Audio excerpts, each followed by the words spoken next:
En cualquier caso, ya hemos intentado profundizar. Paso a la siguiente transparencia, es la transparencia número 9, en la que, a ver, hemos intentado ver si había un perfil, si podíamos definir un perfil de aquellas personas, de aquellos sujetos que son los que más situaciones de conflicto declaran haber tenido en la red. Para ello, cruzamos esta variable con las variables sociodemográficas clásicas, bueno, pues al menos con las que se han contemplado en este estudio, que era la variable género, la variable edad, la variable ocupación, si estaban ocupados, eran estudiantes, en campos de casa, parados, etc. Y luego el nivel de estudios alcanzado. A ver, el resultado es que sí que los datos nos arrojaron una asociación estadísticamente significativa. Bueno, hicimos la prueba de chi cuadrado, en este caso se situaba por debajo del 0,05, con lo cual se rechaza la hipótesis nula de la independencia entre variables. Y el perfil que arrojaba, si bien esta asociación aparecía como significativa, lo cual permite hablar de un perfil, también hay que decir que la fuerza de esta asociación era débil. Bueno, en este caso el estadístico que aplicamos fue la V de Kramer, que también resultó significativo, aunque débil, estaba por debajo del 0,02% para todos los casos.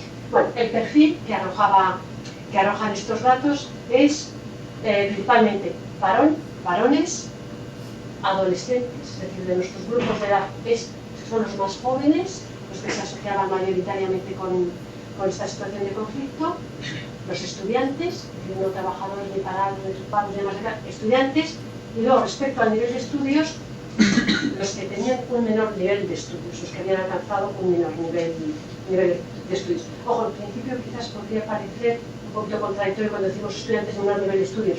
Hay que tener presente simplemente que son dos variables sociodemográficas diferentes. Estudiantes se refería a la ocupación, como tenemos una franja importante de edad, todos los jóvenes, por ejemplo, 18 o 20 años, muchos de ellos estaban estudiando, o en otras franjas, por ejemplo, lógicamente habíamos gente trabajando, y por lo tanto, bueno, aquí sabían los que eran estudiantes, mientras que la cuarta variable que comentaba, nivel de estudios, tiene que ver con el nivel de estudios alcanzado. Estudios primarios, estudios medios, estudios universitarios. Bueno, pues aquí coincidía este perfil con los que tenían un menor nivel de estudios. Paso a la siguiente transparencia, que es la transparencia número 10, y aquí lo que preguntábamos era por el espacio virtual en el cual se produce el conflicto. Aquí se les ofrecía una serie de alternativas, que son las que se contemplan aquí en la transparencia: Messenger, redes sociales, correo electrónico, chat, foro y otros medios. Y de todas estas alternativas era, además con bastante diferencia sobre el resto, es el Messenger, en donde declaran los encuestados que se produce el mayor número, el espacio donde más veces aparece el conflicto es el Messenger, con un 64,6, más de 3 de cada 5 sujetos se nos van aquí a Messenger. El segundo lugar son las redes sociales, es el correo electrónico y el chat, muy similares, y los foros, y luego ya bastante, en mucha menor medida, otros medios. Cabe señalar aquí que el Messenger es quizás, de todas estas alternativas, la que más se asemeja a la conversación en situación natural. Lo digo esto, lo adelanto ya, porque después, a posteriori, lo voy a volver a retomar por otro lado, porque parece que los datos apuntan un poco en ese sentido. Paso a la siguiente transparencia, que es la número 11, en donde en esta transparencia lo que se aborda es la solución de los conflictos en la red. Concretamente, aquí se les preguntaba: ¿has tenido alguna vez algún conflicto en tus relaciones en persona que hayas solucionado a través de la red? Aquí los resultados arrojan para el sí un porcentaje bastante alto, el 35,5%, y más de un tercio de los sujetos encuestados declara que ha solucionado en la red algún conflicto surgido en sus relaciones presenciales. Es decir, la red se presenta eso como un espacio igual que la vida presencial, casi podríamos añadir, en donde a veces surgen conflictos y en donde a veces también se solucionan esos conflictos. En este sentido, parece como que estos primeros datos ya apuntan al hecho de que la red se presenta como una plataforma de interacción que parece no distar mucho de lo que es la vida presencial. Igual que en la vida presencial surgen conflictos, se solucionan conflictos, también aquí parece que será esa misma tendencia. Aquí, aquí también intentamos ver cuál era el perfil también de los sujetos que decían que más habían solucionado sus conflictos, también los conflictos ocurridos en las relaciones presenciales, los que más lo habían solucionado en la red. El perfil que arrojan estos datos es muy similar al anterior, con pequeñas variaciones en cuanto a porcentajes, pero también es lo mismo: varones, adolescentes, estudiantes y con los de menor nivel de estudios. Aquí estamos lo mismo. La verdad es que la relación de asociación era también significativa, aunque esta fuerza de asociación, insisto, también en este caso era también débil. La de Kramer quedaba por debajo del 0,02% en todos los casos.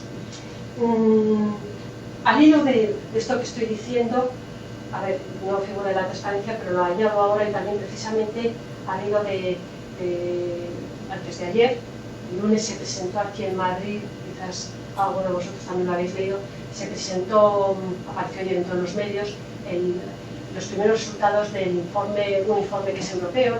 Participa en una universidad española, que es la Universidad del País Vasco, pero también dentro de una red europea, el estudio de EU Kids Online. El lunes se presentó el informe y salieron algunos temas muy relacionados con esto que yo estoy hablando. Ahora, cuando decía lo de resolver en la red algún conflicto que se ha originado en las relaciones presenciales. Por ejemplo, aquí efectivamente aparecía algo que es bastante parecido a algo que yo voy a comentar ahora también en alguna de estas otras transparencias. Por ejemplo, había, concretamente este informe que estoy diciendo de EU Kids Online, trabajan con menores, adolescentes de 16 años para abajo, los mayores es la franja de 14 a 16, no son menores. Pero, por ejemplo, había muchos efectivamente que daban respuestas a las distintas preguntas que se les hacían relacionadas con el uso de Internet, que iban también en el sentido de que para muchos la red se presentaba como un espacio idóneo para resolver muchos conflictos. Por ejemplo, decían, recuerdo textualmente algunas de esas respuestas que se reproducen en el informe tal cual, es que puedo ser más yo, me siento más libre para ser yo mismo. Es decir, no parece que haya solución de continuidad, por lo menos para los más jóvenes, entre la vida presencial y las relaciones virtuales. Por otra parte, esos mismos datos también dentro del grupo SOCMedia, en otros trabajos anteriores y trabajos de carácter cualitativo, trabajos que he compartido con mis compañeros aquí presentes, también apuntaban, trabajamos también en los primeros momentos de nuestro grupo SOCMedia con grupos de discusión, en donde ahí también aparecía ya esta misma idea, y son del año 2007, 2008, o sea, tienen ya algún año más, y aparecía lo mismo. No hay solución de continuidad entre vida presencial y vida real. Perdón, entre vida virtual, relaciones virtuales y presenciales. De hecho, a mí todavía se me escapa, como me ha ocurrido ahora, un poco la terminología, pero he procurado cambiarla y cuidarla desde entonces. No hablar de la vida real y la vida virtual o presencial o en Internet, sino presencial frente a virtual, no real frente a virtual. Porque el mismo estatuto de realidad tiene, sobre todo para los jóvenes, lo que viven en Internet como lo que viven presencialmente.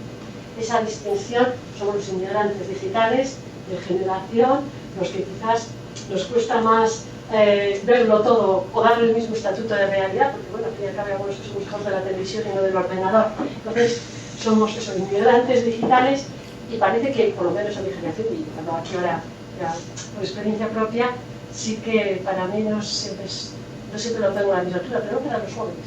Para ellos, presencial y virtual tienen el mismo estatuto de realidad y saben perfectamente dónde están y cómo moverse en los dos ámbitos, y por lo tanto, decía, a mí eso ya me lleva a hablar de presencial versus virtual y no real versus virtual, lo cual es una pequeña disquisición terminológica, pero que tiene también su alcance.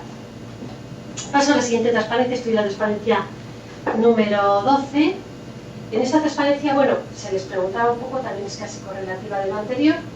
Esta transparencia muestra los resultados del espacio virtual en donde se soluciona preferentemente el conflicto surgido en las relaciones presenciales. Aquí de nuevo, como vemos, la pregunta es ¿dónde he solucionado el conflicto? También vemos que los resultados se inclinan mayoritariamente por el Messenger. Es el espacio virtual que aparece como idóneo para solucionar los conflictos surgidos. Mucho más que las redes sociales, mucho más que el correo electrónico, que el chat, los foros o que otros medios. Es decir, de nuevo, vuelvo a decir, es el Messenger quizás la plataforma o el espacio que más se asemeja a la vida presencial, a las relaciones presenciales, y lo que más se asemeja a lo que es la conversación en una situación natural. Comunicamos con otro que conocemos, por lo menos tenemos que tener su correo electrónico, en tiempo real, permite la retroalimentación en tiempo real, es decir, podemos decir que es el medio que más se asemeja a la conversación en condiciones naturales. La siguiente transparencia, que es la transparencia número 3, donde estoy, me he saltado, ¿verdad? Sí. Tendría que ir a la 13, ¿verdad? No, tendría que ir a la 13. Exactamente, aquí, a la 13. En esta transparencia, este es el espacio comunicativo preferido para solucionar el conflicto, aquí comparando ahora otra cosa diferente, y es si prefieren solucionarlo en persona, esencialmente, o a través de la red. La pregunta que se les hacía era, a la hora de solucionar un conflicto, ¿crees que es más fácil solucionarlo en persona o a través de la red? Aquí vemos que casi 9 de cada 10 personas, casi la mayoría de las personas, prefiere solucionar sus conflictos en persona antes que en la red. Lo interesante de este dato que tenemos aquí es que se les preguntaba, aquí no está todo reproducido para no hacer esta intervención demasiado larga, se les preguntaba también por qué prefiere solucionarlo en la red o por qué prefiere solucionarlo en persona. Las razones que aducen aquellos que contestan que prefieren solucionarlo en persona son, lo digo por orden decreciente. La primera razón que aducían era porque resulta más fácil expresar los sentimientos. Después decían, porque tienes más tiempo para contestar y rectificar, porque es más rápido, porque te sientes menos inhibido, y luego otras, con un porcentaje mucho más alto. Aquellos que contestaban que prefieren solucionarlo en la red, decían, porque tienes más tiempo para contestar y para rectificar, porque resulta más fácil expresar los sentimientos, porque no te sientes condicionado por los gestos, por el tono del otro, porque te sientes menos inhibido, y luego había también otro pequeño porcentaje que agrupamos bajo la respuesta otros. Es decir, las razones que se aducen en un caso y en otro son muy similares, son muy parecidas. Y quizás estas diferencias entre contestar en persona o virtualmente, quizás hay que atribuirlas a cuestiones de idiosincrasia personal o de otro tipo de factores a veces difíciles de controlar, pero no necesariamente lo que tiene que ver con las características con la mediación de la red. En cualquier caso, queda profundizar en esta línea e intentar determinar con un poquito más de precisión. Pero es que las razones son realmente muy similares. En un principio podría pensarse que justo son como razones completamente diferentes a los que llevan a unos para preferirlo en persona y otros para preferirlo en la red. No, son prácticamente muy similares. Bueno, paso a la transparencia 14, que es en las que aquí abordamos ahora ya algunas preguntas que tienen que ver con la asunción del compromiso en la red. ¿Cuál es la percepción? ¿Qué tanto compromiso se asume y qué percepción se tiene del compromiso? Lola, María Dolores. ¿Sí? Te recuerdo 5 minutos para darle oportunidad también. Bueno, voy rápido. Vale, gracias. Venga, voy rapidísimo. Gracias, Elías. A ver, decía, bueno, en estas solo son 4 transparencias. Decía, aquí se les preguntaba, bueno, en líneas generales dirías que las relaciones establecidas a través de la red te sientes más, igual o menos comprometido que tus relaciones en persona. Bueno, la mitad de los encuestados, como decimos aquí, consideran que el nivel de compromiso que asumen cuando se relacionan a través de la red es el mismo o incluso mayor que el que asumen en sus relaciones en persona, lo cual en principio parece que es un dato sorprendente. Aquí intentamos ver también si había un perfil, en la misma línea de lo que decía antes, de quiénes son los que asumen igual o más compromiso. Hay que decir que, bueno, tenemos que quedarnos con los porcentajes que arrojan los resultados, porque realmente cuando hicimos el cruce entre estas variables, la relación de asociación no resultó estadísticamente significativa. Bueno, lo veréis luego en la comunicación. A ver, hay datos que sí son ilustrativos y esos datos apuntan a que el perfil es más o menos el mismo que he comentado antes, pero en cualquier caso la relación de asociación que aparece no es estadísticamente significativa. La transparencia 15 pasó a la siguiente. Aquí se les preguntaba, es un poquito diferente, sobre la percepción general del compromiso que asumen en la red. Se les decía, ¿en qué medida te sientes comprometido con las personas con las que te relacionas a través de la red? Muy comprometido, bastante, poco o nada comprometido. Bueno, algo más de la mitad de los sujetos se sienten bastante o muy comprometidos en sus relaciones virtuales. Y la otra mitad dice que se siente poco o nada comprometido.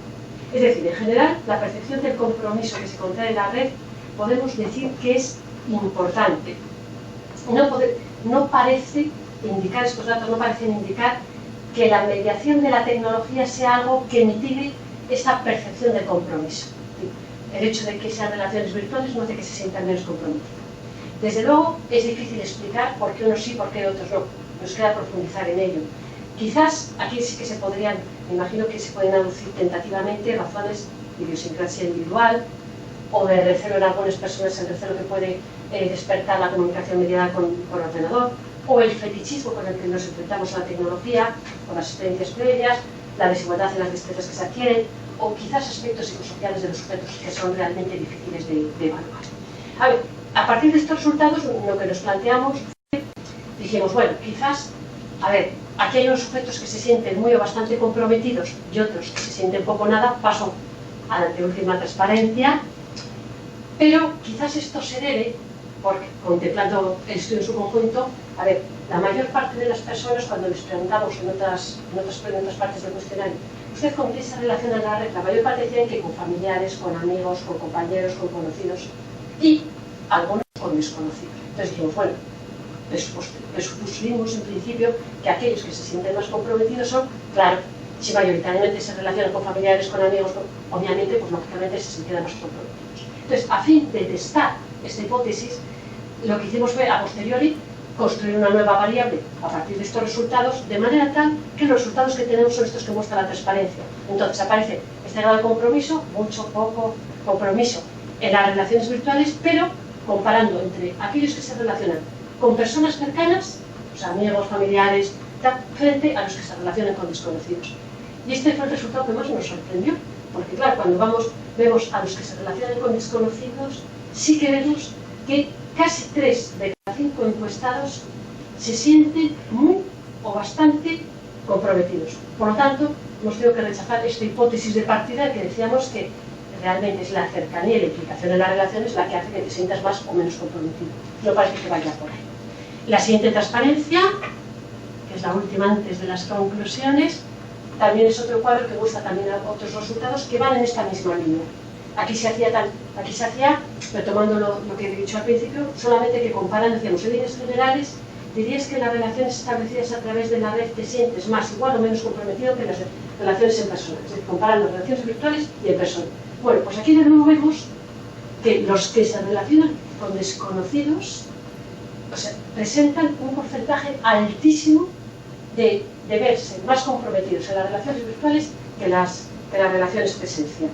Es decir, el hecho de relacionarse con desconocidos no hace que se sientan menos comprometidos. Es decir, de nuevo, se rechaza esa hipótesis que decíamos antes y parece que, desde luego, la mediación tecnológica no sabemos exactamente cómo opera, pero desde luego me parece que funciona también como un factor facilitador de las relaciones y del compromiso que se asume, al menos en algún caso. Voy, por lo tanto, rapidísimamente a la transparencia número 18, en la que se recogen efectivamente pues algunas de estas conclusiones que yo he ido exponiendo. En primer lugar, que el Messenger es el espacio donde más conflictos se originan y también donde más conflictos se solucionan. En segundo lugar, los encuestados se sienten igualmente comprometidos en las relaciones presenciales que en las virtuales. No hay diferencia, como en principio podríamos pensar. En tercer lugar, podemos señalar que cuando los encuestados se relacionan con desconocidos, el compromiso que asumen en sus relaciones mediadas por la red es importante. Vamos a dejarlo así abierto. Podemos decir, en cuarto lugar, que no se confirma que el grado de compromiso que el sujeto asume en sus relaciones a través de la red esté determinado por la cercanía con las personas, familia, amigos, etc. Y en último lugar, podemos decir que parece que la red sí que se presenta como un espacio de relación privilegiado en donde es posible la interacción, el compromiso y la construcción de lo común, que era por donde empezaba. Ahora sí, esta sí que es la última transparencia. Aquí tenéis los datos de contacto, la web, si queréis acceder para que veáis publicaciones y cosas del grupo de investigación, y aquí también tendréis disponibles muchos de estos resultados de nuestra investigación. Nada más, muchas gracias a todos por vuestra atención.